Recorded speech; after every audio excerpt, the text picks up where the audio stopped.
Bonjour, j'espère que vous allez bien, que vous vous portez bien. On va poursuivre notre étude sur ce merveilleux texte de Eshet Haïl. Texte que l'on lit en général dans certains foyers le vendredi soir et qui se veut être une louange à la femme juive. Ce texte a été écrit initialement par le roi Salomon. Et comme nous l'avons dit dans le cours précédent, eh bien en fait, le roi Salomon s'adresse et décrit chacune d'entre nous dans les versets du Eshet Haïl. Dans chaque verset, en fait, nous sommes amenés à découvrir une nouvelle force qui se cache, que l'on ne soupçonne même pas et qui est à l'intérieur de nous. Alors aujourd'hui, on va étudier le verset numéro 5. Aïta kainot socher mimechak tavi lachma. Je vous les montre en hébreu et je vous les traduis en français. Je ne sais pas si vous voyez. On est là. Aïta kainot socher mimechak tavi lachma. En français, ça donne pareil à un navire marchand. Elle amène de loin son pain. Et le titre du cours, c'est quoi? Quelle est cette force qui se cache derrière ce verset? Eh bien, en fait, c'est cette capacité à agir sans attendre de validation extérieure. Vous allez me dire, mais quel rapport entre un navire marchand, ce qu'on décrit de la Eshet Haïl, bon déjà c'est bizarre de comparer une femme à un navire, mais bon, soit, avec ce qu'on va étudier ensemble. Alors pour ça, il faut comprendre un petit peu quelque chose de fondamental par rapport à notre Torah, par rapport au Tanakh. En fait, on raconte que quoi? Que à l'époque de la gouvernance grecque en Eretz Israël, le moment en fait, si vous voulez, de Hanouka, à peu près un siècle avant Hanouka, eh bien, il y a un roi qui s'appelait le roi Ptolémée, qui a dit, mais ces juifs, ils sont extraordinaires, ils sont doués de sagesse et de sagacité, ils sont incroyables, sûrement que c'est leur Torah qui leur donne tellement d'intelligence, donc je vais leur demander de traduire la Torah en grec, de façon à ce qu'après elle soit universellement accessible à toutes les personnes, quel que soit le langage. En fait, Ptolémée, il a initié Google Translate. Et les sages n'ont pas eu d'autre choix que d'accéder à sa demande, puisque vous imaginez qu'à cette époque-là, sinon c'était la peine de mort. Et donc, ils l'ont fait, mais la mort dans l'âme. Et nos Chachamim, suite à cela, en décrivant cet épisode, on dit que le jour où la Torah a été traduite en grec, 3 jours d'obscurité se sont abattus sur le monde. Et c'est d'ailleurs une des raisons pour laquelle on jeûne le jour du 10 Tevet. Chaque année, le 10 Tevet, on jeûne. Et une des raisons, c'est parce que la Torah a été traduite en grec. Là, vous allez me dire, mais attends, c'est pas normal. C'est génial comme idée. La Torah accessible à tout le monde. On peut la lire en français, on peut la lire en anglais, the Holy Bible. On peut la lire, quelle que soit notre origine, quelle que soit notre nationalité.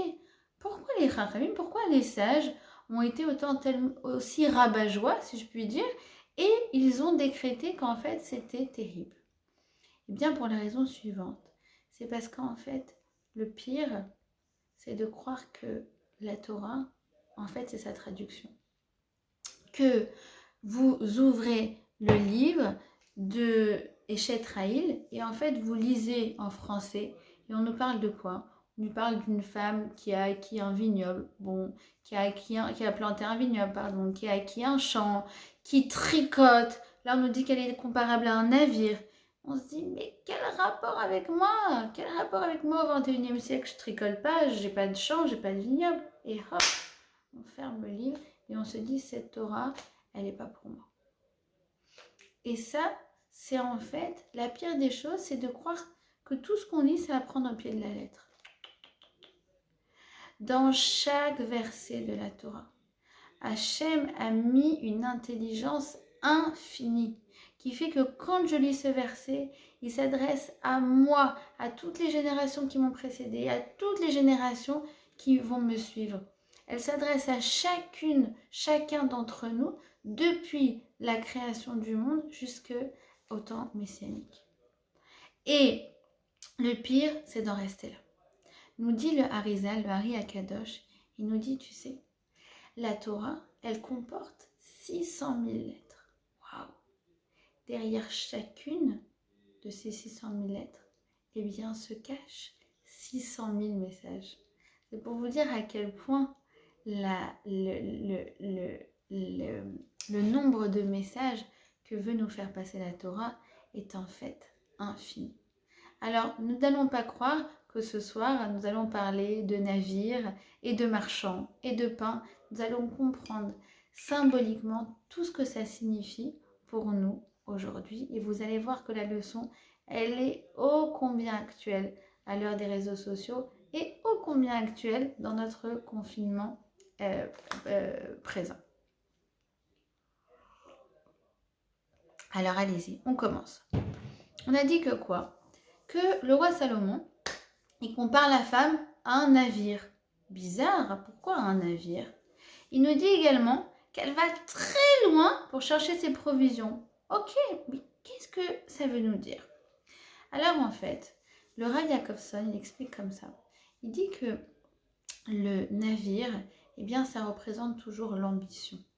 La Eshet Rahil, elle est super ambitieuse. Elle est extrêmement ambitieuse. Ambitieuse dans quoi ? Dans la recherche spirituelle. La Eshet Rahil, elle n'a de cesse de vouloir toujours s'enrichir encore plus spirituellement. Et pour ça, elle n'a pas peur de faire des kilomètres, à l'instar de ce navire marchand. Elle n'a pas peur de quoi ? De, par exemple, choisir une école pour ses enfants, qui est une école bien, avec des bonnes valeurs, qui est une école religieuse, certes un peu plus loin de chez elle. Ça fait que du coup, chaque jour, c'est vrai, elle se fait 10-15 minutes de bouchon en voiture en plus. Mais quoi ? Ça vaut le coup. Ça vaut le coup parce qu'elle sait qu'à ce moment-là, ses enfants, ils sont en train de se remplir de Torah. Elle n'a pas peur elle-même de se fixer un rendez-vous. Elle sait que tous les mardis matins, elle a son cours de Torah. Et quoi qu'il arrive, eh ben, elle ne bouge pas. Et même s'il pleut, elle va prendre la route et elle va aller à son cours. Elle n'a pas peur. Pourquoi ? Parce que quand il s'agit de se remplir spirituellement, la Eshet Rahil, elle ne ménage pas ses efforts.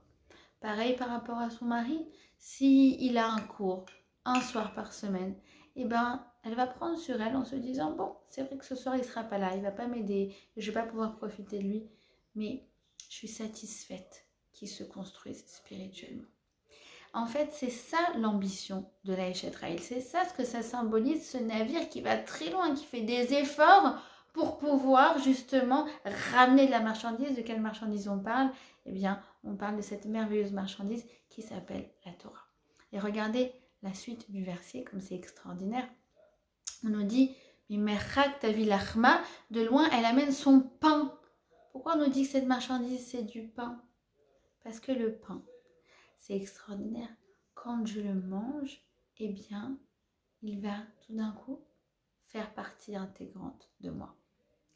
De la même façon, la Eshet Rahil, quand elle va à un cours de Torah, c'est pas juste pour avoir le plaisir philosophique de discuter, c'est pas juste pour entendre de belles idées, mais c'est pour qu'en fait ces idées-là, eh bien petit à petit, à son rythme, et chacune son rythme, eh bien ça fasse partie intégrante d'elle. Elle sort d'un cours sur la colère et elle se dit « Ah ouais, j'aimerais vraiment bien progresser dans ce domaine. Tiens, l'orateur, il a dit un petit truc, et bien ça, je vais essayer de l'appliquer. » La Eshet Rahil, elle dit, comme le Ramban disait à son fils, dès que tu sors d'un cours de Torah, demande-toi toujours de quelle façon eh bien, tu peux faire opérer ne serait-ce qu'un mini changement chez toi, mais que ça ne te laisse pas indifférente. Et c'est pour ça que la femme, eh bien, on la compare à un navire, elle se plonge dans la Torah et ainsi les idées qu'elle va apprendre, eh bien, ça s'agrège petit à petit à son identité pour finalement faire transformer sa nature et que en fait ces messages de Torah créent chez elle une seconde nature. Vous allez me dire, alors quoi ? Donc la Eshet Rahil, c'est quoi? C'est celle qui va à des cours de Torah et à la fin, elle devient autre. Comme vous savez, ces gens qui disent « Oh là là, depuis qu'elle est devenue religieuse, elle a vachement changé. Oh là là, elle s'habille plus comme ça. On peut plus raconter les potins. » Détrompez-vous. Quand on se remplit spirituellement, quand on se construit spirituellement, puisque c'est de ça dont il s'agit, le Rav Jacobson dit « Le navire est une construction humaine. » De la même façon, la Torah, ça me construit humainement. Et bien, lorsque on se construit, et bien, en fait, on ne devient pas une autre, on devient soi-même. En fait, ce qu'on fait, c'est qu'on repère les étincelles qu'on a à l'intérieur de nous et en fait, on les cultive et on les fait proliférer pour finalement développer le meilleur côté de nous-mêmes. Donc en fait, la Eshet Rahil, c'est pas qu'elle devient quelqu'un d'autre, c'est qu'elle devient plus elle-même. Vous voyez ce que je veux dire? Et d'ailleurs, le Zohar, les maîtres de la Kabbale ne manquent pas de nous faire remarquer quelque chose. Aïta kaniot socher, elle est comme un navire. Onia, c'est un bateau. Qu'est-ce que j'entends dans Onia? Qu'est-ce que je lis d'ailleurs? Ani, Aleph, Nun, Yud. Je. Lorsque je me plonge dans la Torah, finalement, c'est pour mieux me découvrir moi-même. Et la Eshet Rahil, elle a conscience. Elle a conscience qu'elle ne ressemble à aucune autre personne sur Terre, ni à sa voisine, ni à sa sœur, ni à sa collègue, ni à sa cousine, ni à sa copine, ni à personne. Elle est unique. Et Akadosh Baruch Hu, il l'a créée unique. Et elle a conscience de sa singularité. Et ça, c'est fondamental. C'est fondamental d'avoir conscience à quel point on est unique et à quel point, aux yeux d'Akadosh Baruch Hu, on est sa fille chérie, on est sa fille unique. Et je vais vous dire quelque chose d'extraordinaire. J'ai fait l'acquisition il y a quelques jours d'un nouveau téléphone. J'avais un téléphone vraiment pas du tout, comment on appelle ça, sophistiqué, d'accord? Donc c'est, voilà, au niveau des vidéos, etc., ça donnait rien. Donc j'ai investi dans un téléphone un peu plus sophistiqué et il y a quelque chose qui me fait rêver. Alors, celles qui me connaissent, vous savez que moi, c'est pas du tout la technologie qui me fait rêver, je m'en fiche complètement. Mais il y a quelque chose d'extraordinaire, c'est que pour le débloquer, eh ben, je dois mettre mon empreinte digitale. Pourquoi ça me fait rêver? Parce que au niveau du sens, c'est extraordinaire. À chaque fois que je le débloque, eh bien, je me souviens que je suis unique. Que mon empreinte digitale, eh bien, il n'y a personne d'autre au monde qui l'a. Et les enfants, ils sont complètement hallucinés. Ils disent, c'est pas possible. Attends, moi j'essaye. Attends, peut-être si on essaye tous, on va arriver à avoir la même. Eh ben non. La tienne, la tienne, la tienne, la tienne, la tienne. Toutes sont uniques au monde. Et d'ailleurs, quand on va aux États-Unis, c'est pareil. On met nos empreintes digitales et au service d'immigration. Et là, on se dit, mais c'est incroyable. Parmi, je ne sais pas combien, 450 millions d'Américains, et ben, voilà, moi qui arrive, qui débarque, et ben, il n'y a personne qui a la même que moi. Et en fait, ça, si vous voulez, c'est une allusion qu'Akadosh Baruch Hu a mis dans notre corps, justement, pour nous faire comprendre que l'on est unique et que l'on ressemble à personne. Et ça, la Eshet Rahil, eh ben, je peux vous dire qu'elle en a bien conscience. On continue. Et le Rav Jacobson, il nous explique que l'eau en hébreu, c'est du pluriel, ma'im. Eh bien, ça représente quoi? Ça représente la société, ça représente les gens. Et il nous dit quoi? La femme, qui elle est comparée à un navire. Comme on a dit, un navire, c'est une construction personnelle. Et donc, comme elle est construite intérieurement, eh bien, elle ne sombre pas dans le jeu de la pression sociale. En fait, elle parvient à construire sa personnalité propre parce qu'elle apprend qui elle est grâce aux enseignements de Torah. Mais elle ne devient pas ce qu'elle est parce que c'est la société autour qui lui impose. Et alors là, en vérité, on découvre quelque chose de très, très, très subtil. En fait, elle est construite et elle ne sombre pas dans le jeu de la société. Elle s'en fiche du qu'en dira-t-on et du m'as-tu vu. C'est bon, c'est clair. Mais quand même, le Rav Jacobson nous fait remarquer qu'il y a un contact entre le navire et l'eau. Ça se touche. Donc elle n'est pas déconnectée du monde. Eh bien en fait, le Rav Jacobson, il nous dit quelque chose d'extraordinaire. Il nous dit la Eshet Raïl, elle sait jouer le jeu de la société. Elle sait en fait profiter de ce qu'on appelle la pression sociale positive. Ah, pression sociale, vous allez me dire, mais quelle horreur, c'est quoi pression sociale?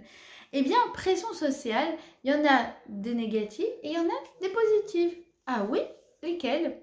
Eh bien, par exemple, il y a des communautés ou des sociétés où finalement c'est très mal vu de faire du commérage. Si je vais dans une communauté comme ça et que je leur dis « Ah là là, il faut que je vous raconte le dernier potin », on va me regarder, on va dire « Bon, bah alors celle-là, elle n'a pas vraiment compris l'état d'esprit de notre bande de copines. » Ou si je leur dis « Oh là là, lui, il a fait une arnaque au président incroyable », on me dit « Mais comment tu peux admirer quelqu'un qui arnaque les gens? C'est impossible. » Eh bien, en fait, la Eshet Raïl, elle sait s'entourer de gens bien comme ça. Elle sait s'entourer de gens qui sont bienveillants les uns avec les autres. Où il y a des gens où on essaye de se faire du bien les uns avec les autres. On essaye de faire du chesed, on essaye de faire des actes de bonté. Et que dans ce genre de communauté, eh ben, ça ne se fait absolument pas de dire des commérages ou de faire des arnaques. Elle sait s'entourer de personnes de valeur qui s'entraident et qui sont bienveillantes les unes avec les autres parce que ça l'attire vers le haut. Mais à l'instar du navire, elle ne tombe pas dedans.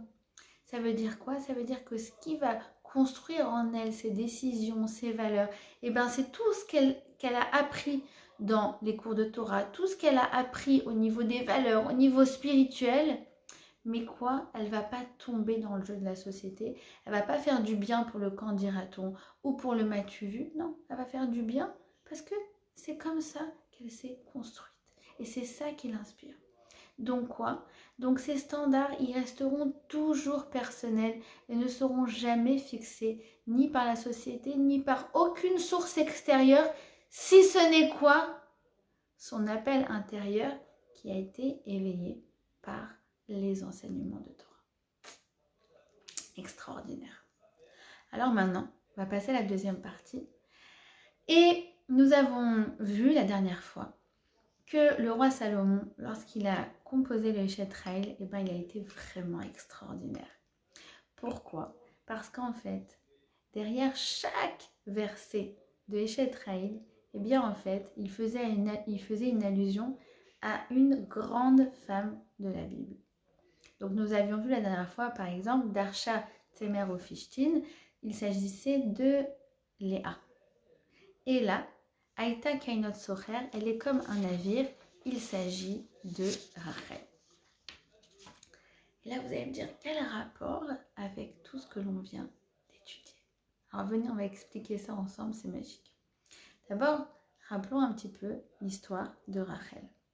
Rachel, eh bien, a rencontré Yaakov près du puits et la Torah nous décrit que ça a été l'amour at first sight, love at first sight, l'amour au premier regard. Évidemment que lorsque la Torah s'exprime comme ça, c'est pas pour nous faire un coup de foudre hollywoodien ou nous parler d'une rencontre comme on les voit dans les films type Coup de foudre à Notting Hill.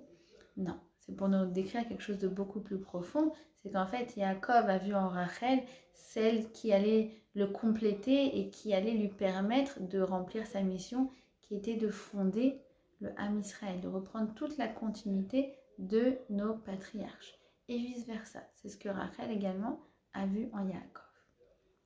Et donc, la date du mariage était fixée et Rachel, qui connaît son fourbe de père, eh bien, a prévenu Yaakov et lui a dit, tu sais, eh bien, peut-être que le jour de notre repas, mon père va faire des siennes. Je sais pas, je le sens pas.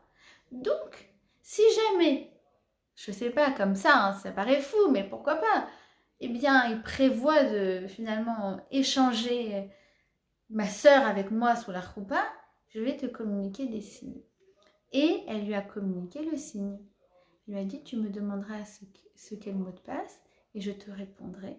Alors, entre parenthèses, elle lui a répondu quoi? Chana.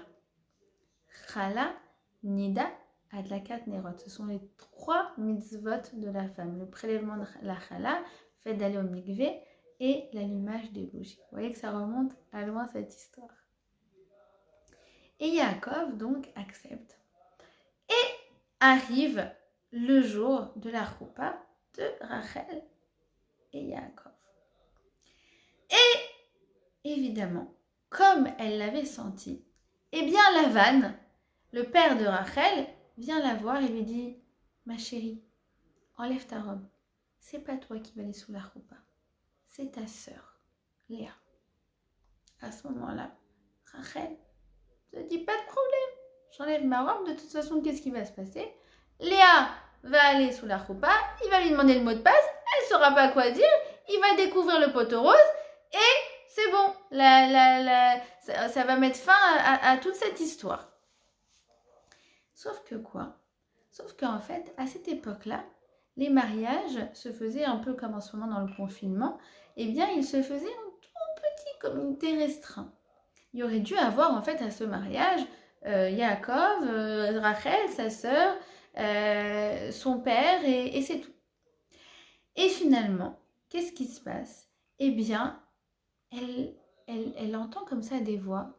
Elle entend des voix. Elle se dit, mais qu'est-ce qui se passe? Pourquoi il y a autant de monde?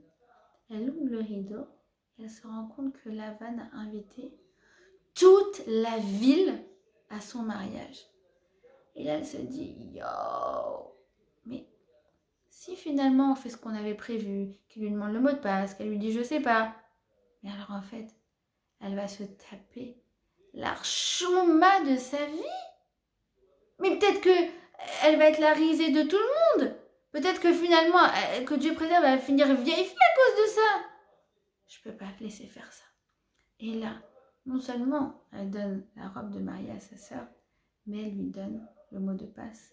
Et surtout, elle lui donne finalement l'opportunité d'être la femme de Yaakov. Elle a vraiment cédé son destin pour le bien-être de sa sœur. Et suite à cela, qu'est-ce qui s'est passé? Eh bien, c'est vrai que Rachel finalement a pu également se marier avec Yaakov 7 jours après. Mais elle aurait pu se dire, bon bah, après la bonne action que j'ai faite, Hachem, j'espère, là, ça va être le jackpot, hein.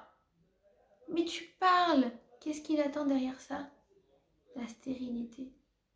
1 an, 2 ans, 3 ans, 4 ans, 5 ans, 10 ans, elle n'arrive toujours pas à avoir d'enfant. Et à côté de ça, Léa qui enchaîne les grossesses. C'est pas possible. Et là, on a envie de dire, mais Rachel, c'est sûr que tu dois détester sa sœur. C'est sûr que tu dois regretter ce que tu as fait. C'est sûr que tu dois t'en mordre les doigts. Et là, le Midrash, il nous dit, mais c'est mal connaître Rachel.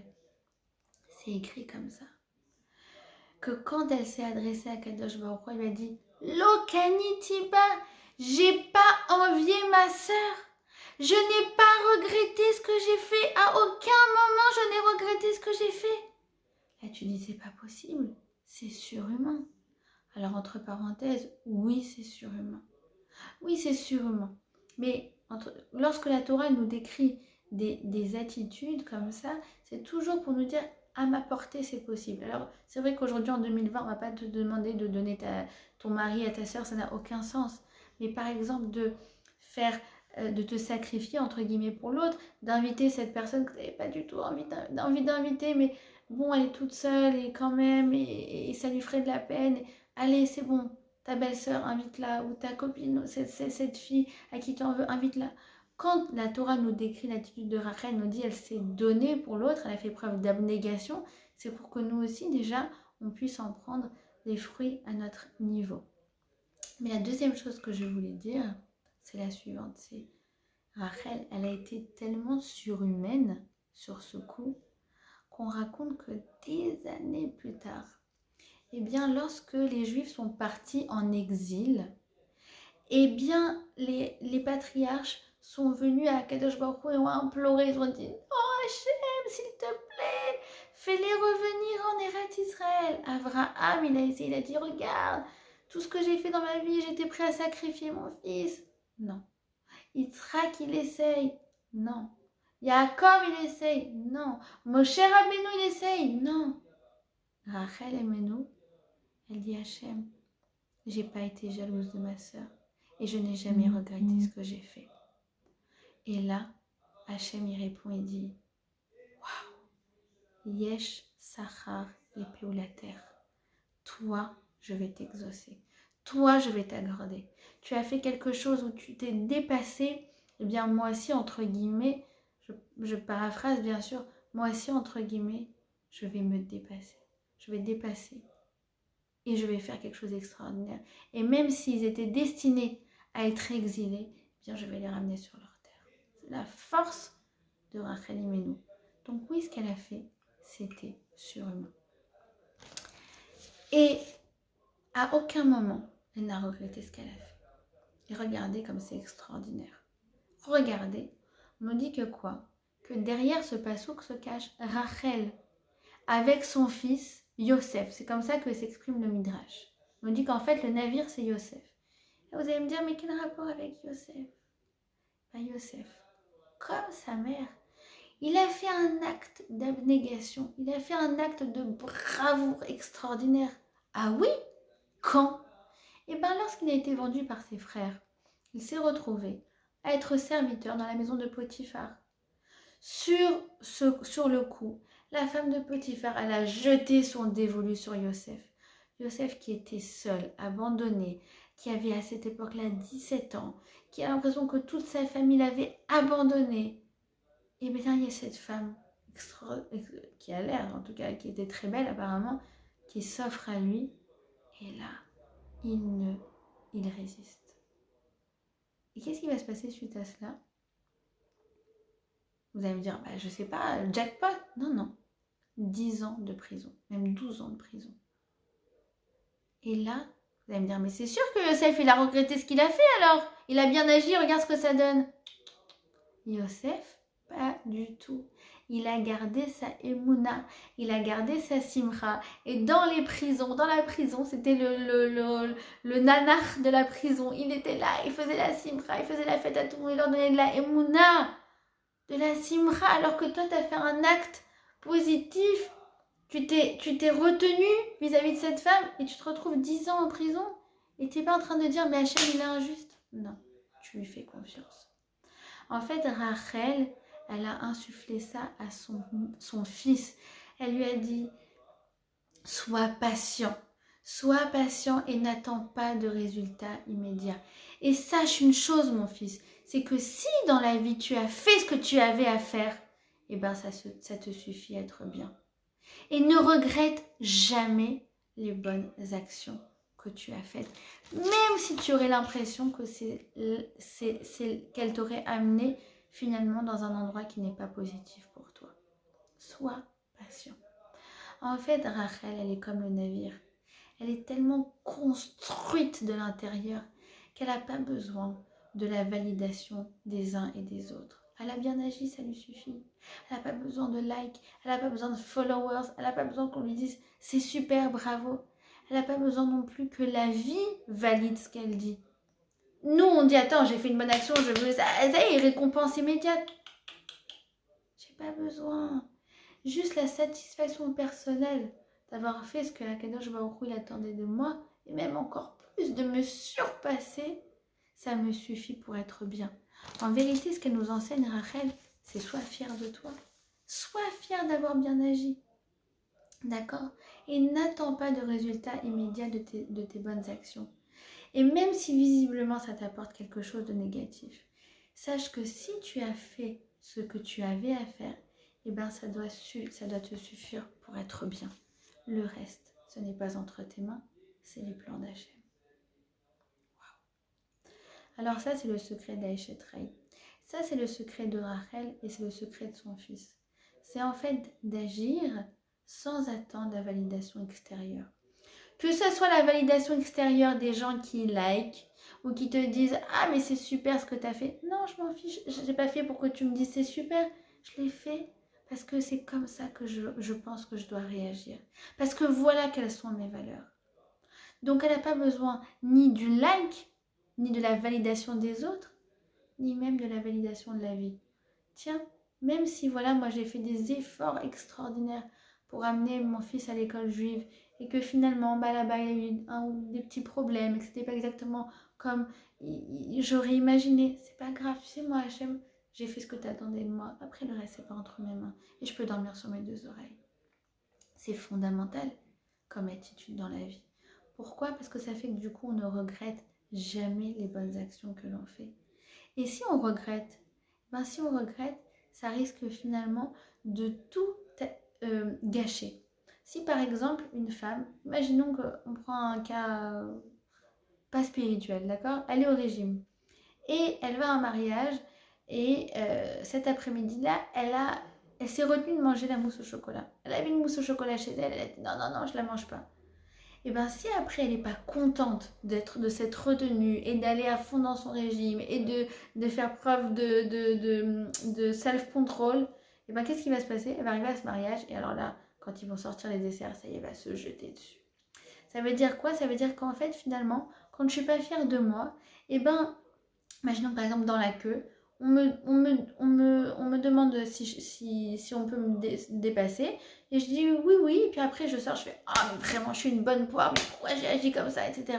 Bah finalement, tout ce que j'ai fait, ça va être gâché parce qu'après, la prochaine fois, je vais m'énerver. Ou bien je vais rentrer, je vais être énervée contre mes enfants. Pourquoi? Parce que je suis pas fière de moi. Mais sois fière de toi. Sois fière quand tu agis bien. Tu n'as pas besoin que le reste suive. Tu n'as pas besoin de validation. Tu n'as pas besoin que les choses elles se déroulent comme un tapis rouge devant tes pieds. C'est bon. Tu as bien agi. Sois fière de toi. Et la simra, la joie intérieure, finalement, elle dépend que d'une seule chose. C'est d'être fière de toi. Alors, c'est le secret de la Eshet Raïl et je peux vous dire qu'en ce temps de confinement, eh ben, il est fondamental. Parce que quand c'était pas le confinement, on sortait dehors, on faisait des trucs, on monte son business, on a des choses à montrer, on a des projets, on est en train de travailler sur un produit. Et en fait, on a tout le temps validation de l'extérieur en fait, ou alors au moins un retour. Et du coup, ça nous permet d'être plus motivés. Mais là, il y a zéro motivation, il y a zéro validation de l'extérieur. Et ben en fait, c'est là l'épreuve de la vraie personne, de voir justement c'est quoi notre navire, à quel point on est construite de l'intérieur. Si malgré tout, je garde une routine, je m'habille bien parce que j'ai besoin de me sentir bien avec moi-même, peu importe, les autres ne me voient pas, on s'en fiche. Mais moi je me sens bien, je m'habille, je fais un petit télim, une pour les malades ou pour autre chose. Je fais un petit bout de prière, je fais une petite bracha, rien. Mais je l'ai fait en dehors du regard des autres, entre quatre murs.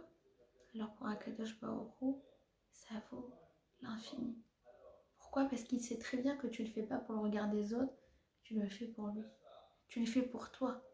Vous savez, c'est comme ces hommes, les synagogues ont été fermées, les minyanes ont été annulées. Et ben, il y en a peut-être qui vont se dire oh, bon, bah, très bien, je vais pas faire ma fila du coup, parce qu'il avait l'habitude, là, il y avait la pression sociale, les gens il attendaient, il était le 10e, mais là c'est bon, il n'est pas le 10e, donc il va prier, il va pas prier. Bah, à partir du moment où il dit non, je vais quand même faire ma prière, et alors là, ça vaut l'infini. Pourquoi? Parce qu'il le fait que parce que ça fait partie de sa construction intérieure, que parce que il y a Hachem qui le regarde et qui lui fait je suis fière de toi. Donc ça c'est un message essentiel dont on doit se remplir en ce moment, et je pense que Bezrat Hachem, cette période de confinement va très rapidement prendre fin, mais surtout il faut profiter de ce qu'elle nous apporte. Comme il dit Rav Pinto, profiter de la corona pour couronner le roi. Et bien c'est exactement ce qui s'offre à nous en ce moment, et profiter de cette période où finalement les autres ne regardent pas notre vie, et pour se renforcer dans nos valeurs, et que ça soit quelque chose qui est entre moi et Kadosh Baruch Hu. Et j'ai pas besoin du like des autres, mais quand Hachem il me like et quand moi-même je me like, ben, je peux vous dire que vraiment ça nous apporte toute la simcha intérieure dont on a besoin. Et sur ce, je vous souhaite, Bezrat Hashem, une bonne santé et qu'on se revoit très vite dans des joies.